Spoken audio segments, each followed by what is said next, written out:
Bonjour. Le 7 octobre, par petits groupes et selon des plans établis et calculés minutieusement et longtemps à l'avance, les terroristes du Hamas, endoctrinés jusqu'à plus soif, fanatisés à l'extrême, entraînés à tuer, sont entrés en territoire israélien pour déclarer la guerre, assassinés, égorgés, décapités, détruire, brûler, frapper, violer, kidnapper, indistinctement, femmes, bébés, enfants, adolescents, adultes, vieillards, israéliens et étrangers, et tous les civils qui se trouvaient dans des kibboutz.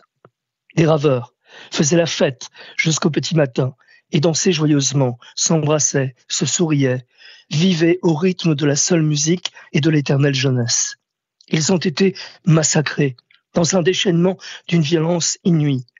Les images qui ont été diffusées, où l'on voit toutes ces carcasses de voitures calcinées et étalées sur des centaines de mètres, prouvent à quel point ces jeunes gens ont vécu un véritable enfer.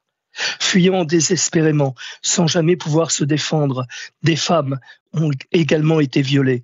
Des kidnappings et des viols qui indiffèrent encore aujourd'hui les consciences prétendument féministes de certaines militantes, dont l'indignation est à géométrie variable.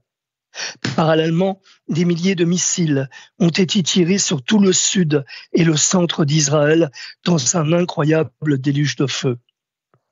Plutôt que de construire Gaza et de secourir les Gazaouis qui y vivent, le Hamas a détourné l'argent qui a été abondamment versé par les organisations humanitaires, des États et l'Union européenne pour construire des centaines de kilomètres de tunnels souterrains et s'armer en vue de menacer et de bombarder continuellement le sud d'Israël. Ce n'est pas tant le développement de Gaza qui a importé au Hamas, mais l'infrastructure terroriste qu'il bâtissait méticuleusement dans et juste à côté des hôpitaux, des écoles, des logements et de toute la population civile gazaoui, faisant d'elle, et avec quel cynisme, son unique bouclier. Parmi les victimes, 41 sont des franco-israéliens. Emmanuel Macron a annoncé lors de sa conférence de presse ce mardi qu'un hommage aux victimes françaises du Hamas en Israël sera rendu le 7 février prochain. La cérémonie se tiendra, dit-il, au monument pour les victimes du terrorisme situé sur l'esplanade des Invalides à Paris. Le chef de l'État a indiqué qu'il rendrait hommage aux victimes aux côtés de leurs proches, de leurs familles et de tous ceux qui voudront nous y rejoindre. Emmanuel Macron a rappelé que la France avait, je cite, perdu 41 de ses enfants dans ces attaques et qu'elle avait encore 3 otages dans la bande de Gaza.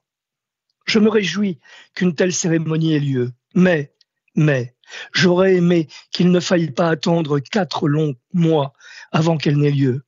J'aurais aimé que des drapeaux français soient en berne sur les frontons de nos mairies, ne fût-ce que pendant quelques minutes. J'aurais aimé que nos élus parlent plus qu'ils n'ont parlé. J'aurais aimé que l'on nomme les choses plus ouvertement. J'aurais aimé que les élus de la France insoumise ces indignes et honte. J'aurais aimé que l'on comprenne définitivement ce qu'est le Hamas.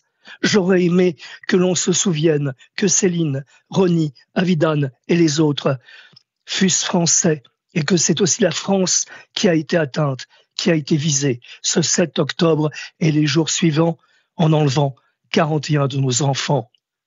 J'aurais aimé être si fier de mon pays.